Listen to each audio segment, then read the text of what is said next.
Hey y'all, Jessica here. Hello. The furry family coach. This is my husband, JR. Say hello. Hello. You just said hello. Yep. So today we are live. We are on day 3. I feel like I'm a lot taller than you. You are a lot taller than me. Chair. I need to sit like, there you go. It looks more normal.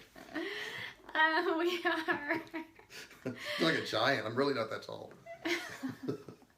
I think my seat is not lower than yours. I thought it was lower than yours. But this isn't a seat video. No. So we better move on.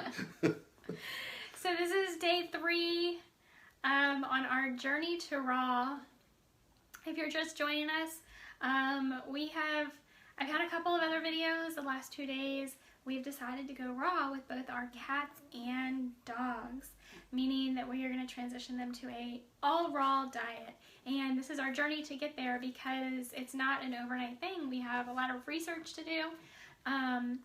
But today, the video we're going to talk about today is ketosis. Or how do you say it? Is that how you say it? Ketosis. Ketosis. Somebody will correct you. I said ketosis earlier and he was like, ketosis. So, ketosis. And I found this really awesome video that I'm going to share with you guys, so stick around to the end of the video. I'm going to give you the link. That's cool. That's real cool. Yeah, where like you can watch the same video that I watched, but I brought my husband on today because I found this video so like mind-opening that I had to share it with him too, and so he's here to talk about it as well, what his thoughts were when watching the video. So what do we know right now? We know that a raw diet is biologically appropriate for our cats and for our dogs. What we're feeding them, what pet food manufacturers have taught us over the last half century or so to feed our pets is kibble. It's full of corn and rice and a lot of times gluten, all kinds of carbs that are not protein based. They're not coming from animals. So we want to get our pets back to a biologically appropriate, a species appropriate diet, and to do that we're going to transition them to a raw diet. So what in the world is ketosis and what does it have to do with our pets? Because if any of you have done any research on your own nutrition, then you may have come across the word ketosis, because basically what it means, ketosis is a metabolic state in your body, and this is the same thing that happens in your cats and your dogs' bodies as well, where it's a metabolic state where you are burning fat instead of carbohydrates. And that's where we want to get to. That's where I want to get to. It's also where I want to get my pets to, because right now, especially my cats, they're eating way too many carbohydrates, and that is resulting in all kinds of things. They're overweight, for one. They're constantly eating, because that's what carbohydrates do. They make you want them more, and they starve your cells to make them think that they're hungry, so they tell your brain that you're hungry when you just eaten.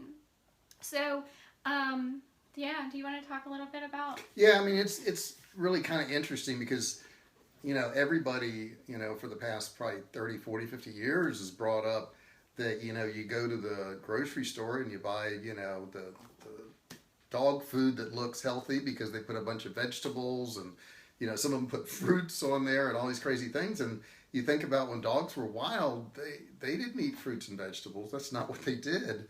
And they may put pictures of meat, but when you start reading all the labels, you'll find that meat may not even be in there, or it's a byproduct of meat. And it's not like human food. They're using a lot of, I hate to say it, but like carcasses of dead animals, and those are ground up into the food. And if you watch this movie, it'll shake your world. It really will. It makes you think, oh my God, I've been giving this stuff to my dog and my cat, and I care about them, and I thought I was doing the right thing.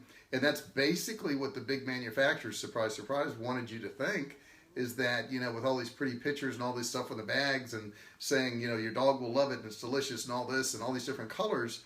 And then the one thing I thought was really funny in the documentary was, they have all these really colorful pieces of meat and vegetables and all this, and dogs are colorblind. So, they're basically doing that for you, and it's just not a healthy thing to do. And on top of that, if you think you can't afford it, it's actually a whole lot cheaper to do some of these raw diets than some of the food you're buying in the store now, and you're paying an arm and a leg for.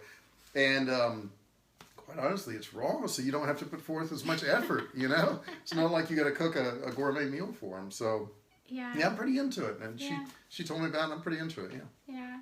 So what he's talking about is the documentary called Pet Food. We watched it the other night on Netflix. But you're giving them a link.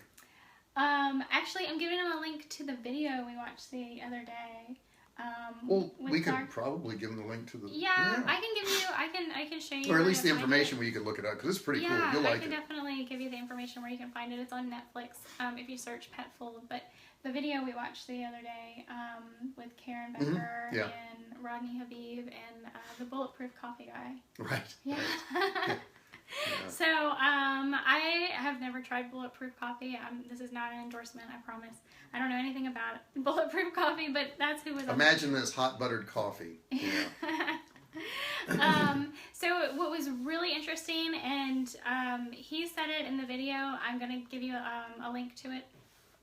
But it really was like, wow, because we understand marketing. Like that's kind of. Some days I feel like I do. Some days I don't. Understand marketing. And the guy, he turned to Dr. Karen Becker. If any of you guys know her, I'm a huge fan. And he was like, you can't eat just one, right? So that's how food companies are marketing to us, and they're using the exact same things to market to us to give the same junk food to our pets. Because what were you telling me? There are 3 ways to make money. Oh, yeah. Yeah, there's only 3 ways to make money. There's 3 ways to make money. To gain more customers. Correct. To get the customers you have to buy more. Or to have them buy more often. Or, to have them buy more often. So it's either a higher ticket, more often, right. or more customers.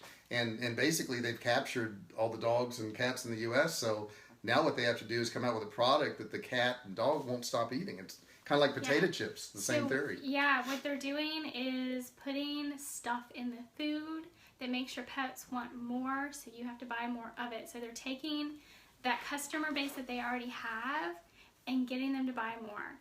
So that's what's happening here, is that it's a money game, not a health game. So you just have to understand that when you're buying foods, when you're picking out foods for your pets. So I'm going to give you guys a link to this video. It was really, really mind-opening for me.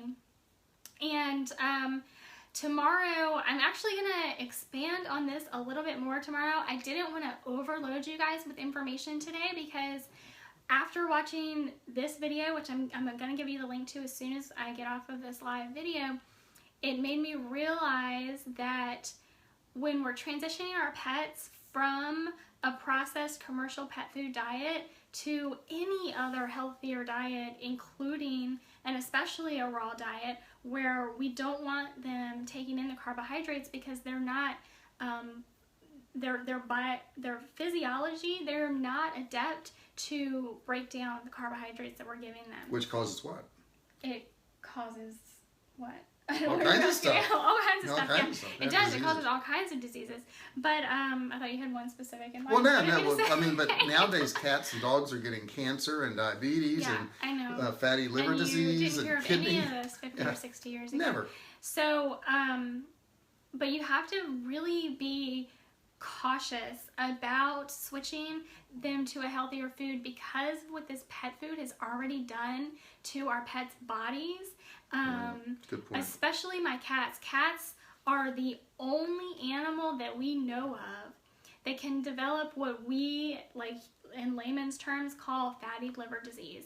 And what that is that it's if your cats lose weight too quickly, if they have they have been eating way too many carbohydrates, and then you take that away, or you take it away too quickly, they get too much of a reduction in weight too quickly. They actually get what we call fatty liver disease, and that's very serious. So it's like a withdrawal type thing. It is. It's like a withdrawal type thing, and this is something that these pet food companies have imposed upon our pets, and we've let them do it. So in the wild, this would never happen because cats would not eat carbohydrates, but unfortunately now they do. So that's what we're going to talk about tomorrow, but for now, I'm going to give you the link to this video. I really want you to watch it. It was really mind-opening for me, so much so that I had my husband come in and talk to you about it as well because I shared it with him. So actually, I guess I am that much taller because I've been slouched down the whole time. So she's a lot shorter than me. Sorry. Yes. Works out. So guys, if you already are on a raw food diet, please comment, let me know, send me a private message if you're more comfortable with that. If you are interested in taking this journey with us and transitioning your pets, whether they be dogs or cats or both, to a raw food diet or any other healthier diet, please let me know. Comment below this video or private message me. I'd love to help you through it. And with that, so we're kind of like in the research stages now where we're Yeah. gathering all the information, and she's going to be doing this for 30 days. I won't be here every day, so you'll want to come back. But you know, we're trying to get all the information together so we can kind of hand it to you and say, this is what we found, and you know, if you want to apply it with your pet, you know, you can certainly do it. And it's going to be interesting. You know, there's like 28 days left, and I guess you're going to get into what you're feeding, and you're going to see the animals eating, and who knows what she'll come up with tomorrow. I don't know. What are you going to come up with tomorrow? Do you know? Tomorrow, well, yeah, I just said that. Oh. I should be listening, not talking. I'm gonna talk about how we're gonna start the transition because of the carbohydrates, Right, the especially with the gradual cats, thing, and how gradually we're gonna do this. And I'm gonna talk more about fatty liver disease because it's very, very serious. Not something that I want to take lightly, or I want you guys to just graze over because it is very serious. So you can't just cut them off and switch the diet. Can't do it. No, that thing. Can't do that. Not. We're not going to just Gradual. cut them off. We are not going to do that. So yeah, very gradual, and we'll talk more about that tomorrow. Okay, So, and you'll have cool research for them too, right? So they can look up some of this stuff too. You know? Yeah. But you'll have some links. But I'll have, The thing to do is go to her site and check out all this because she really documents the stuff really well. And if you want to know more, because we can only do so much in a video, then check out the site and you'll find more information. Yes, and that's where the link below this video, as soon as I get off, that's where it's gonna lead. And we've got dogs. Yes. You say hi. Hi. She's like, Thank nope, you. I'm barking at the neighbor right now. Thank you. So with that, guys, I will see you tomorrow, and be sure to check below this video for the link to my website where I'm going to give you the link to the video we talked about today, which is incredibly interesting. So see you guys tomorrow. Bye.